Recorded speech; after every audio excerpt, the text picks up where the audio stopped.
I'm now at the really tricky bit, choosing decals and what decoration I'm going to put on this machine.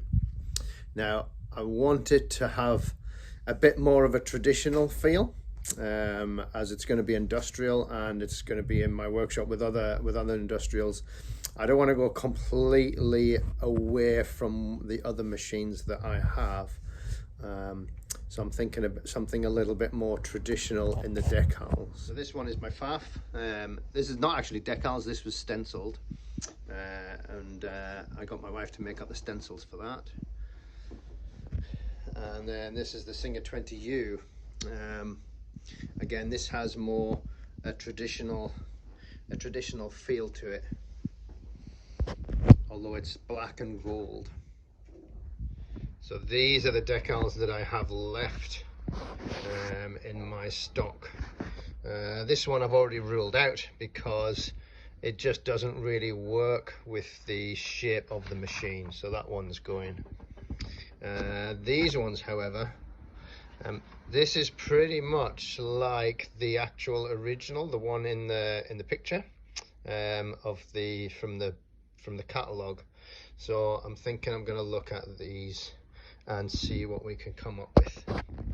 So that's what I'm looking at the minute. That's the badge and the label back on. This is a picture of the machine from the original Singer catalogue, and this is what I'm trying to kind of recreate. So I have an idea of the decals that I want to use, and now I'm just cutting them out. Not trying to be too precise, just roughly get them out for now, and then I can tidy them up a bit afterwards.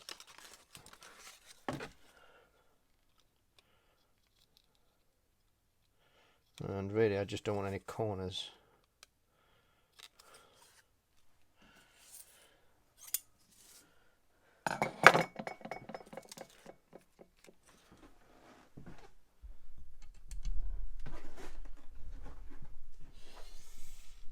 So this is what I'm going for the face.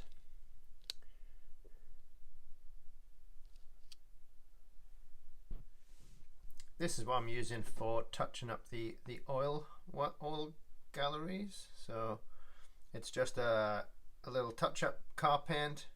Comes with its own brush, and it's perfect for doing little things like touching up these little oiling points.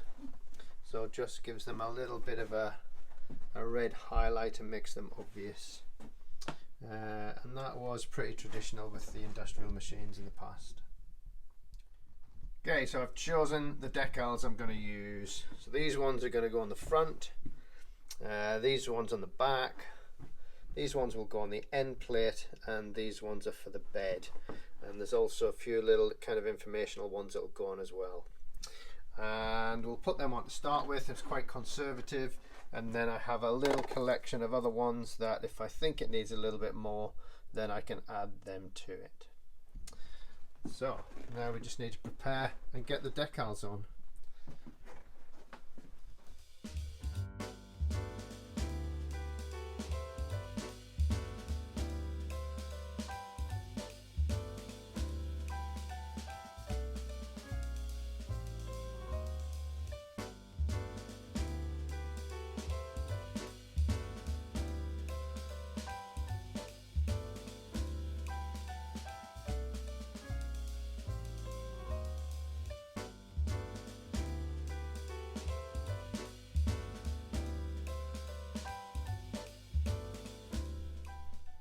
Okay, that's the decals mounted.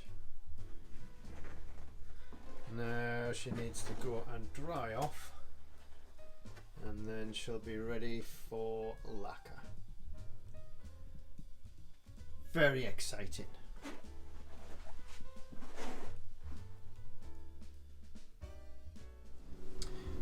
Now onto the lacquer. So this is the lacquer that I'm using.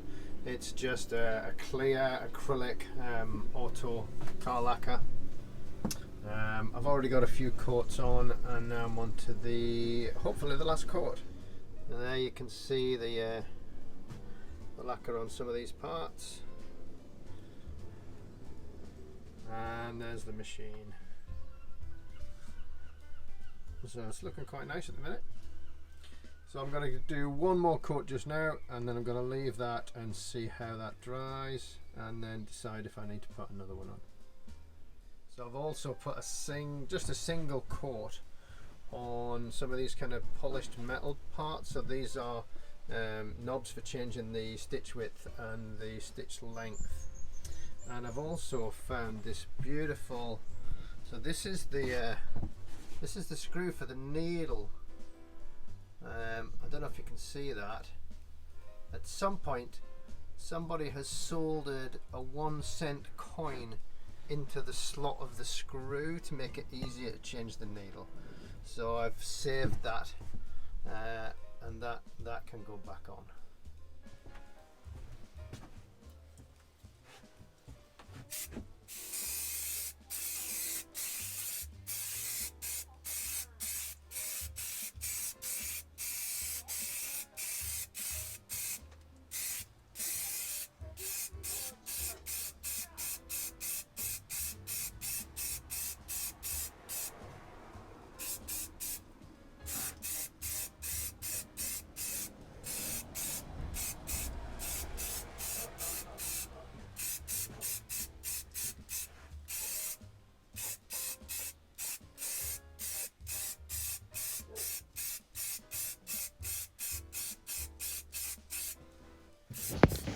Brought her out in the sunshine to help her dry, and then inside and with a heater just to help kind of harden off the lacquer.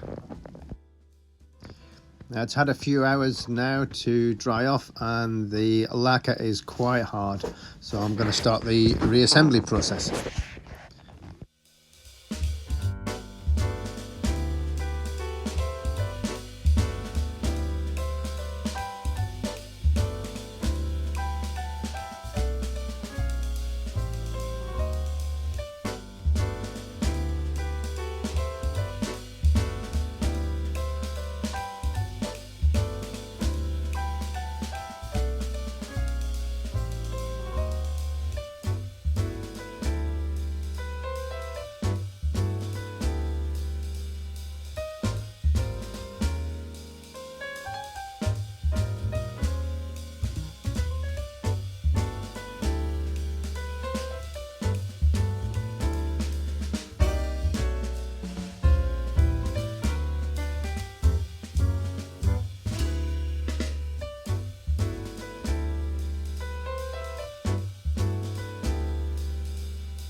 It took a few hours to get all of the various different parts of the machine timed together, but it's working now, and we did some initial trials with it, and it seems to sew pretty good, although it's not as user-friendly as a more modern machine.